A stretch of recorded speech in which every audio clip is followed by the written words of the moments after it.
जो आर्यन खान के साथ जिसका फोटो है ये वायरल हो गया। फिर एएनआई ने दिल्ली के एनसीबी के अधिकारियों के हवाले से एक खबर जारी की कि ये एनसीबी का अधिकारी नहीं है, इसका एनसीबी से कोई संबंध नहीं है। यही सबसे बड़ा सवाल है कि ये व्यक्ति कौन है। अगर ये एनसीबी का अधिकारी नहीं तो इस व्यक्ति को, एक व्यक्ति जिस पे आरोप है कि वो ड्रग इस्तेमाल करता है या उसके पोजीशन में ड्रग मिला तथा कथित, उसे वो घसीटते हुए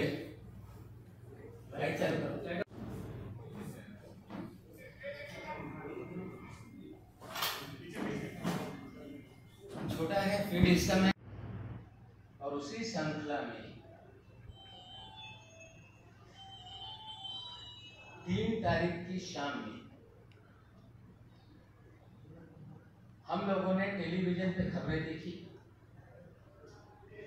कि एक क्रूज लाइनर जो पहली बार भारत में शुरू हुआ, बीच पानी पे उस पे एनसीबी ने रेड कर दी। ये जो खबरें दिखाई गई उसके आधार पर मैं बोल रहा हूं। फिर गॉसिप शुरू हो गया कि एक मेगा स्टार के लड़के को डिटेन किया गया है, और उसी समय देश की एक एजेंसी है एएनआई, उन्होंने भी अपने फीड के जरिए कुछ वीडियोस रिलीज करने का काम किया, जिसमें जिन लोगों को डिटेन किया गया था उनको एनसीबी कार्यालय में ले जाते हुए वीडियो रिलीज किया। उससे पहले एक वीडियो रिलीज किया गया जिसमें जोनल डायरेक्टर ये कह रहे हैं कि हमने 8 से 10 लोगों को डिटेन किया है। मैं सबसे पहले एक वीडियो दिखा रहा हूं जिसमें शाहरुख खान के लड़के आर्यन खान को एनसीबी ऑफिस में ले जाया जा रहा है। आप लोग देखें तो उसकी मैं डिटेल आपको दूंगा। वेग स्टेटमेंट करता है कि 8 से 10 लोग थे, या तो 10 लोग रहे होंगे, 2 लोगों को छोड़ा गया, या 8 ही लोग थे, किसी और 2 लोगों को फ्रेम करने की साजिश एनसीबी ने की थी, ये स्पष्ट हो रहा है। और कुछ चीजें हैं, पहले वो बता देता हूं, फिर चीजों को फिर विस्तार से एक्सप्लेन करता हूं। जब ये सारा मामला शनिवार रविवार को टेलीविजन पे चल रहा था, रविवार को 8:30 बजे एनसीबी ने कुछ फोटोग्राफ और एक वीडियो रिलीज किया है क्राइम रिपोर्टर से।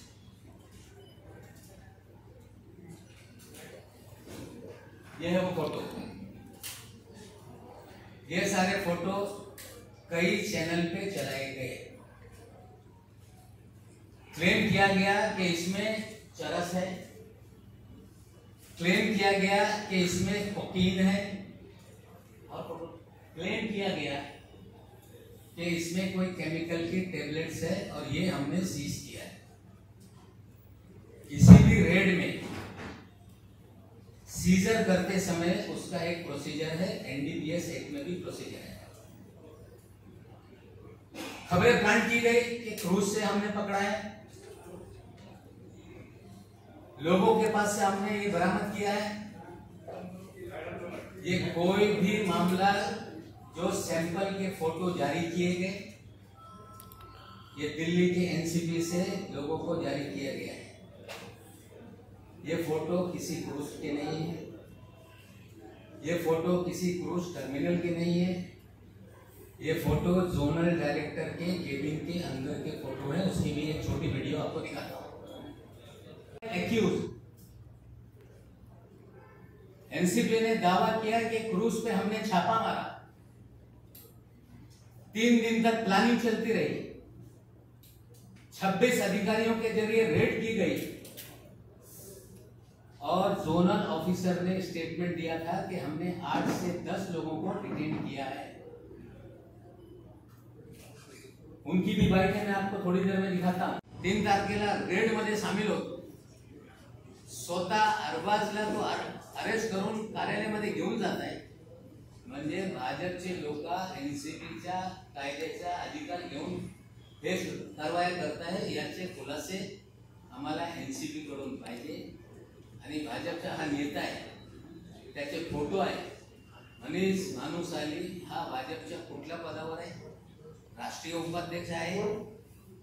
कारण राष्ट्रीय उपाध्यक्ष शिवाय मोदी साहेबांसोबत याचे फोटो येऊ शकतात. नड्डा साहेबांच्या ऑफिसमध्ये याचे फोटो आहे. किंवा माधवराव शिंदेचे चिरंजीव जेव्हा हे भाजपमध्ये प्रवेश घेत होते त्या दिवशी पण मनीष भानुशाली मीडियाशी संवाद साधत होता. आमचं एकच म्हणणं आहे की भाजपने या मनीष भानुशाली कुठल्या पदावर आहे याचा खुलासा केला पाहिजे. आणि या सगळ्या कारवाई करत असताना कुठल्या अधिकाराखाली त्यांनी कारवाई केली हे एनसीबीने खुलासा केला पाहिजे. हे आमचा स्पष्ट प्रश्न आहे. अरबाज सेठ यांना अटक करून घेऊन जाताना दिसत आहेत. आता भाजपचे लोक एनसीबी अधिकारी बनून कारवाई करतायत. ज्या नेत्यांचे फोटो पंतप्रधान पासून गृहमंत्री, रेल मंत्री, JP नड्डा, माजी मुख्यमंत्री आशिष शेलार या सगळ्यांसोबत फोटो असताना हे कुठल्या अधिकाऱ्यांनी कारवाई करत दिसत आहेत? म्हणजे भाजपचा हा साखा झालेला आहे का हे प्रश्न निर्माण होत आहे. आता जे प्रश्न मी निर्माण करतो या बाबतीत एनसीबी ने खुलासा केला. सर 2 चीजें 4 तारीख के दिन पेशी हुई और कुछ चीज़ों को ढूंढने में कोई हम लोग IB, NIA, CBI कोई अथॉरिटी नहीं है.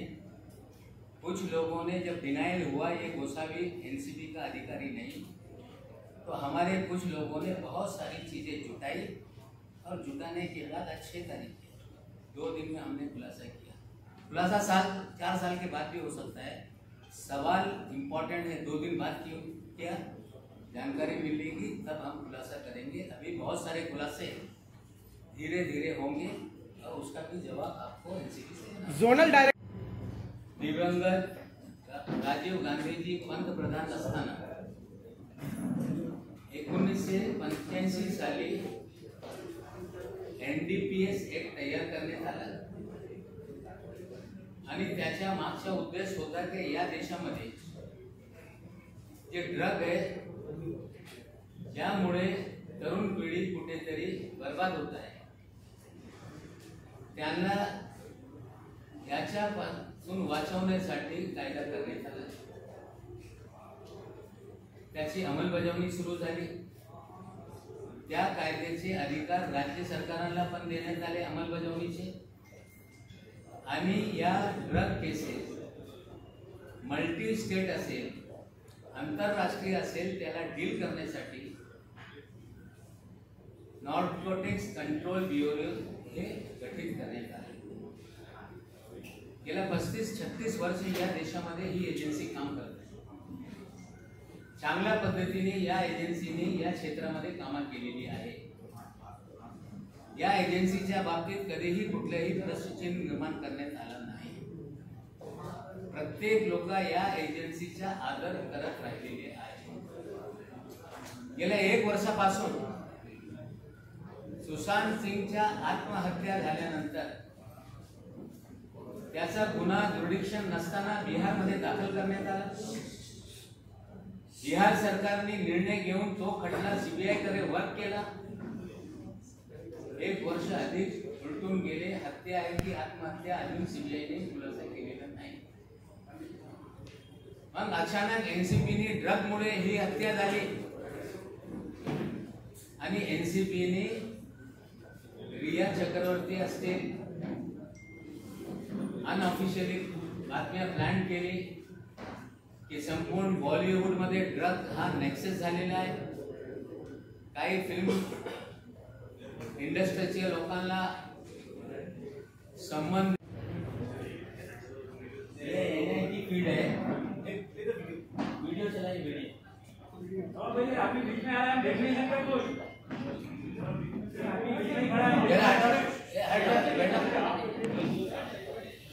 वापस प्लेट लीजिए। हम भेजने को तैयार, लेकिन गोसावी और भानुशाली को किस अधिकार में बुलाया गया, इस सवाल को मैं पूछ रहा हूँ। इसका खुलासा नवाब भाई एक सवाल है मेरा।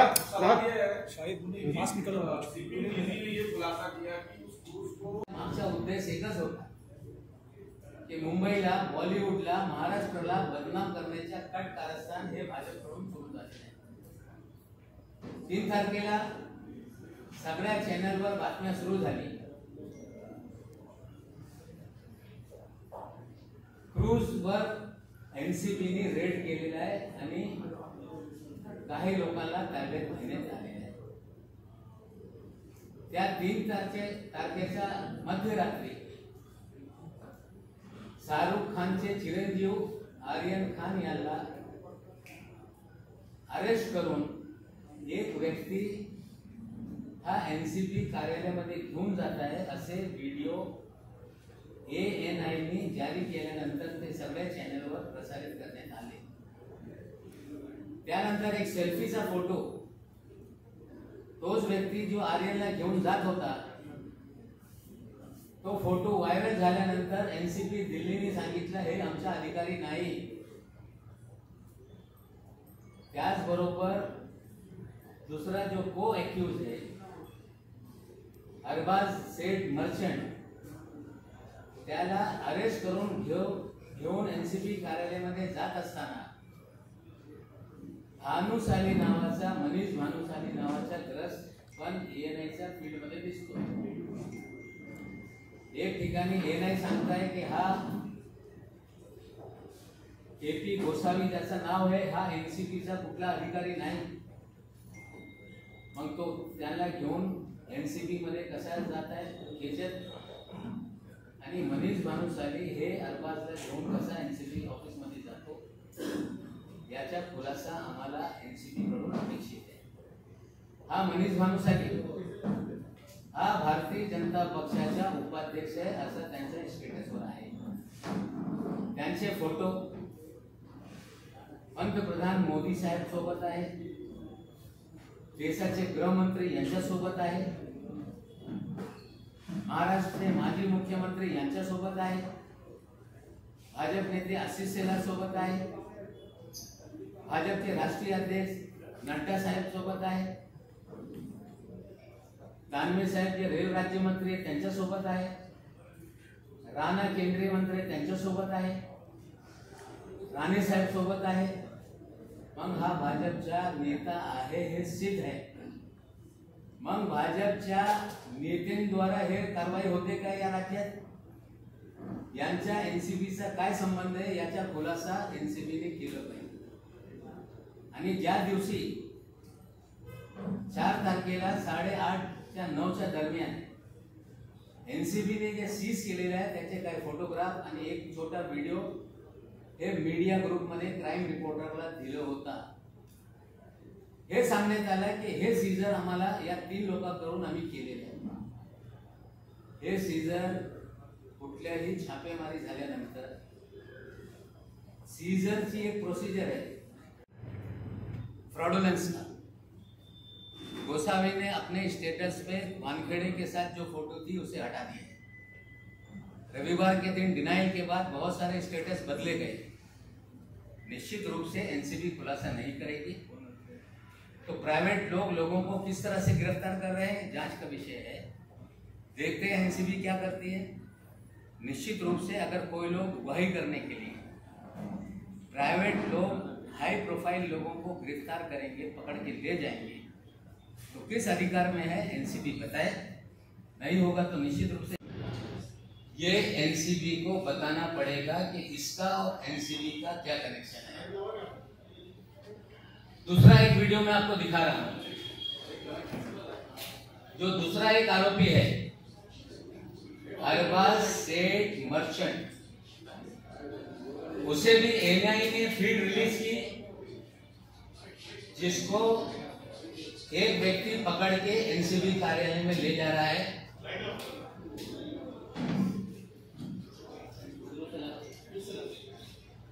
ये आदमी को देखिए जो लाल शर्ट पहना हुआ है।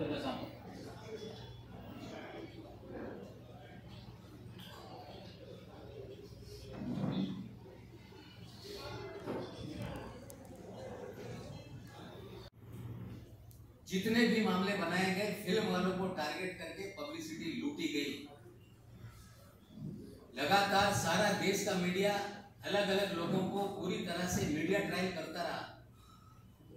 मैं उम्मीद करता हूं कि आज सवाल जो मैंने उठाए हैं ये देश की जनता के सामने जाएंगे और भारतीय जनता पार्टी का एनसीबी पे क्या प्रभाव है, एनसीबी के लोग प्राइवेट लोगों के जरिए लोगों को गिरफ्तार किस तरह से करा रहे हैं, इसका खुलासा डीजीपी और एनसीबी को करना होगा।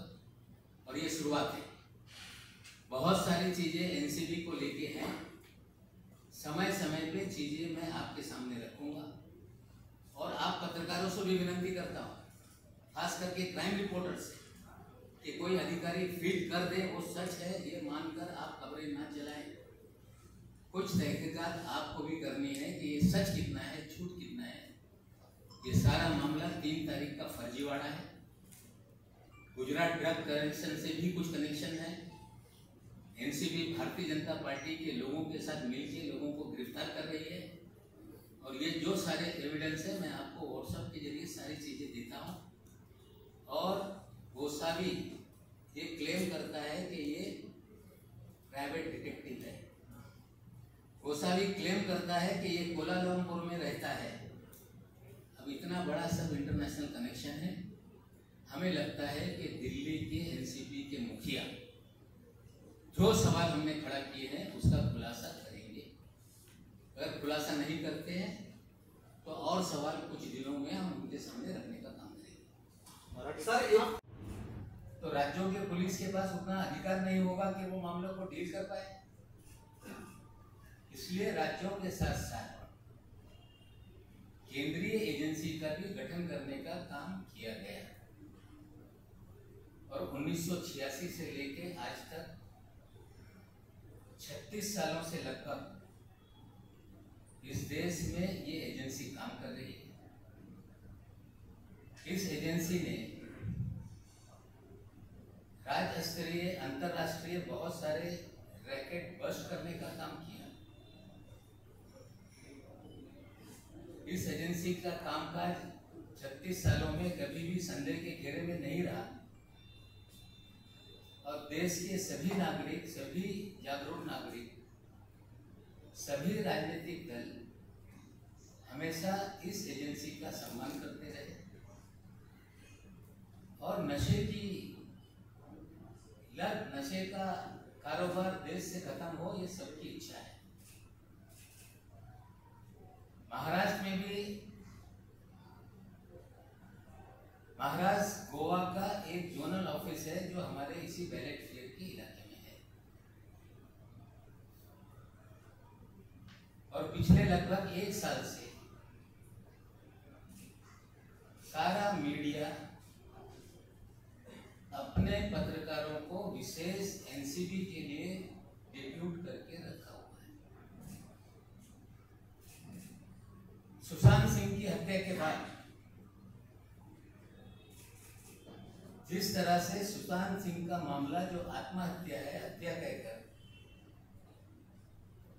बिहार में एफआईआर दर्ज किया गया,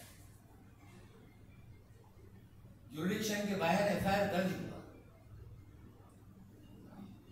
बिहार सरकार ने निर्णय लिया कि सुशांत सिंह आत्महत्या का मामला जो वो सो कॉल्ड हत्या कर रहे थे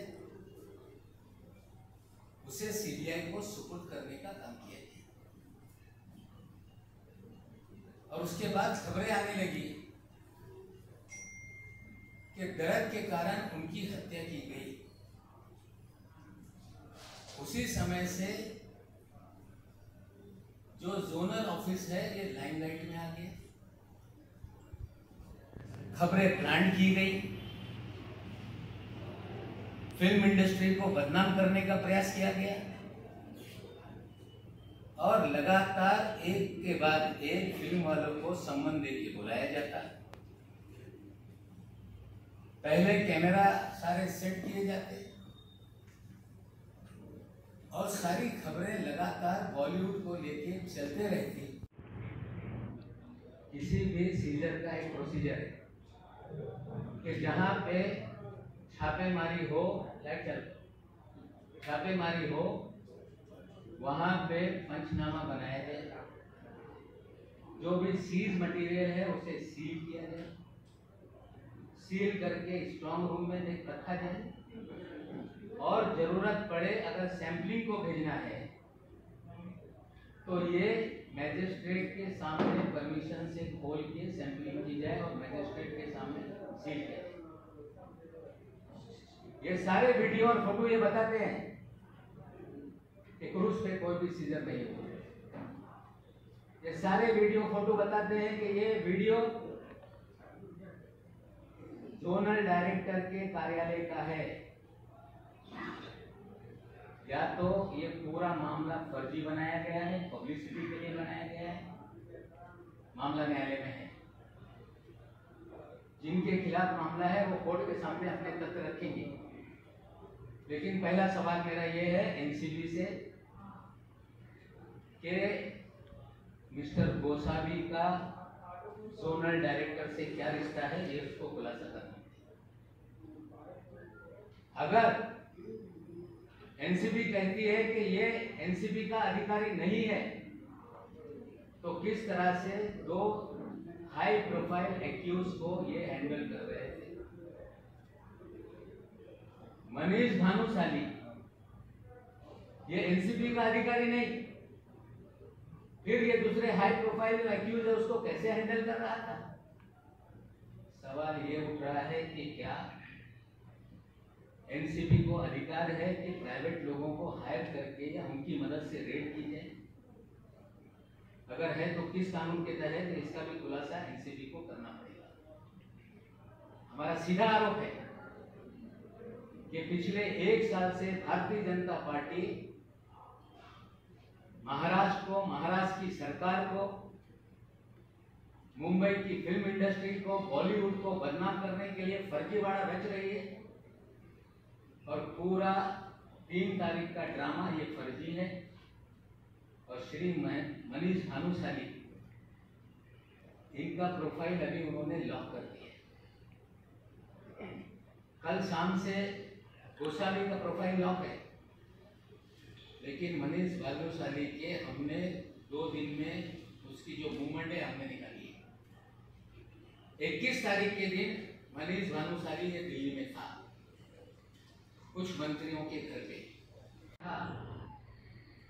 28 तारीख तक गांधीनगर के मंत्रालय में लगातार इसकी बैठकें होती रही।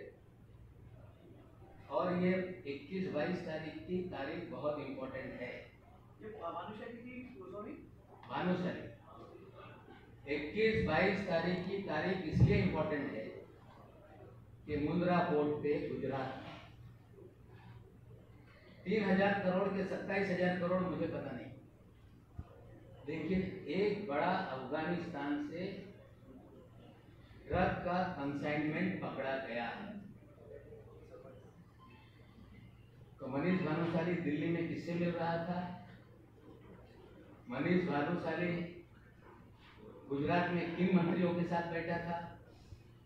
28 तारीख तक मनीष भानुशाली गुजरात के मंत्रालय में क्या कर रहा था?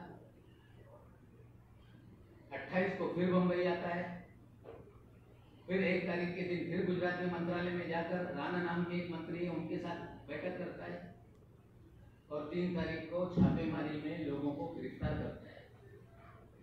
ये सारे सवाल के जवाब हमें लगता है कि एनसीबी को देना पड़ेगा। पूरा एनसीबी का इस्तेमाल भारतीय जनता पार्टी लोगों को बदनाम करने के लिए, अपने नेताओं और कार्यकर्ताओं को छापेमारी करवाने के लिए, जो लोग उनके खिलाफ है उसका इस्तेमाल किया जा रहा है।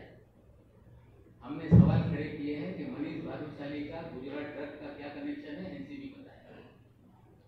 भारतीय जनता पार्टी बताए कि उनका उपाध्यक्ष राष्ट्रीय उपाध्यक्ष है, जो मोदी जी के एक्सेस है, जिसे अमित शाह जी का एक्सेस है, जेपी नड्डा का एक्सेस है।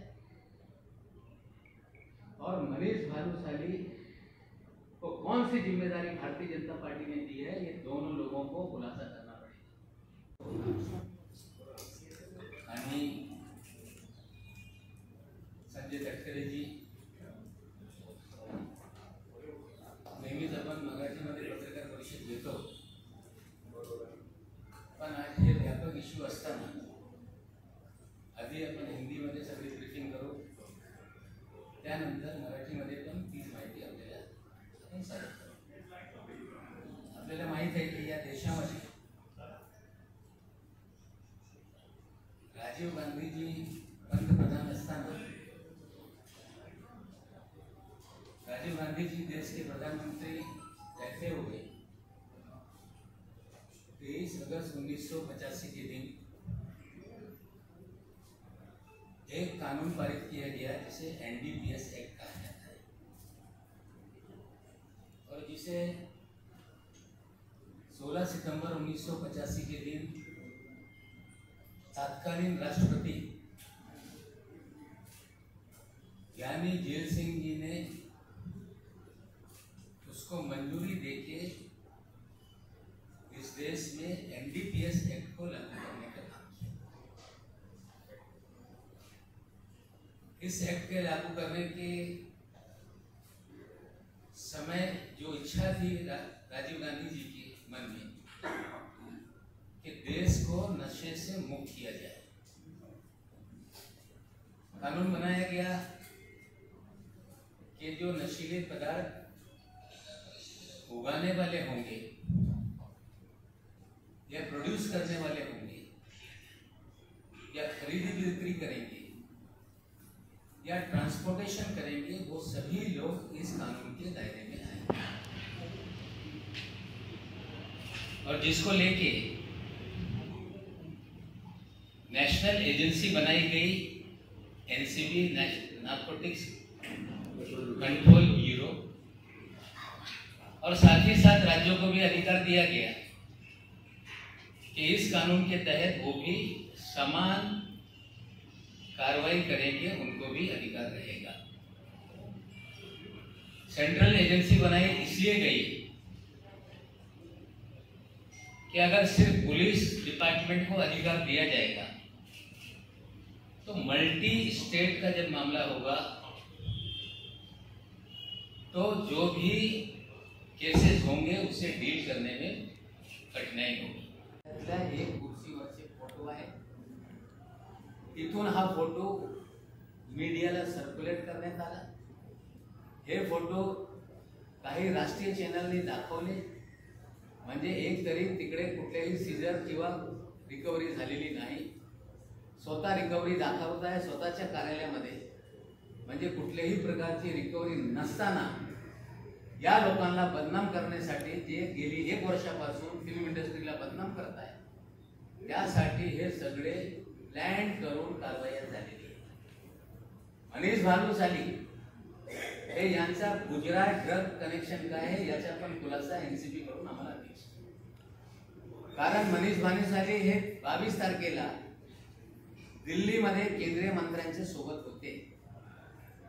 मनीष भानुशाली 22 तारखेला गुजरातच्या मंत्रालयामध्ये काही मंत्र्यांसोबत अधिकाऱ्यांसोबत होते. 28 तारखेपर्यंत ते तिकडे राहिले आणि त्याच काळामध्ये मुंद्रा येथे 3000 कोटी असेल की 27,000 कोटी मला माहित नाही, पण सीजर झाला होता. याचा मनीष भानुशालीचा काय कनेक्शन आहे याचा पण खुलासा एनसीबी ने किया है. 12 जनवरी को रात में हमारे दामाद को एक सम्मन आया. 13 जनवरी को कॉल किया गया, सुबह 10 बजे बुलाया गया था, 9:45 बजे वो हाजिर हुए और ऐसे सारे कैमरे लगे थे और उस समय भी खबरें प्लान की गई. मुझसे पूछा गया कि आपका क्या रिएक्शन है. मैंने पहले भी कहा था कि कानून से ऊपर कोई नहीं, चाहे वो मेरा दामाद हो, चाहे कोई अधिकारी हो, चाहे कोई पत्रकार हो, और देश की न्यायपालिका पे मेरा पूरा विश्वास है. आपको जानकारी दे दूं कि 10 दिन पहले न्यायालय ने उसे जमानत दी.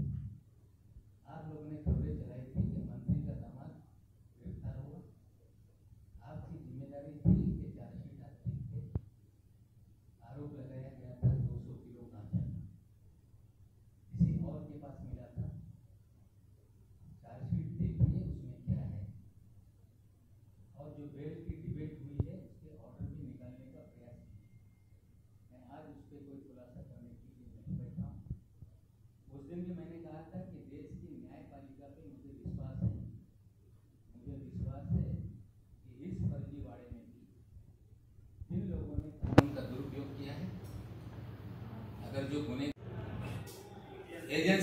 जारी करने का काम किया है। पहले वाले से एनसीबी ने कहा कि हमारा कोई अधिकारी नहीं है। पहले वाले का नाम है केपी गोसावी। जो दूसरा वाला व्यक्ति है जो अरबाज को ले जा रहा है उसका नाम है मनीष भानुशाली। ये भी एनसीबी का अधिकारी नहीं है, ये भारतीय जनता पार्टी का उपाध्यक्ष है। इसकी प्रोफाइल पे जो जो फोटो है लोगों को दिखाने का काम करो। मनीष भानुशाली का, मनीष भानुशाली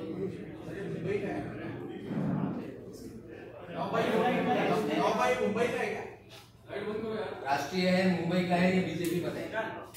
उपाध्यक्ष लिखा हुआ है उसके प्रोफाइल पे। इन महाशय के फोटो देश के प्रधानमंत्री मोदी जी के साथ है। मनीष भानुशाली के फोटो अमित शाह जी के साथ है। मनीष भानुशाली के फोटो देवेंद्र फडणवीस के साथ है। मनीष भानुशाली के फोटो गुजरात के कई मंत्रियों के साथ है। मनीष भानुशाली के फोटो आशीष शेलार के साथ है, नड्डा साहब के साथ है, केंद्रीय मंत्री रेल राज्य मंत्री के साथ है। एनसीबी को बताना पड़ेगा कि मनीष भानुशाली लाइक में है, ये नेक्सस फर्जीवाड़ा है। 1 ग्राम भी कोई सीजर ना जहाज पे हुआ, ना टर्मिनल पे हुआ, ना किसी के पास से कोई बरामदगी हुई। जो भी सैंपल के वीडियो फोटो शेयर किए एनसीबी ने, वो जोनल डायरेक्टर के टेबल के सामने जो चेयर रखी है उस पे रख के सारे वीडियो बनाए गए, फोटो बनाए गए, जो कि प्रोसीजर ऑफ सीजर के तहत अगर किसी जगह पे रेड होती है तो वहीं पंचनामा किया जाता है। कोई पंचनामा वहां नहीं हुआ।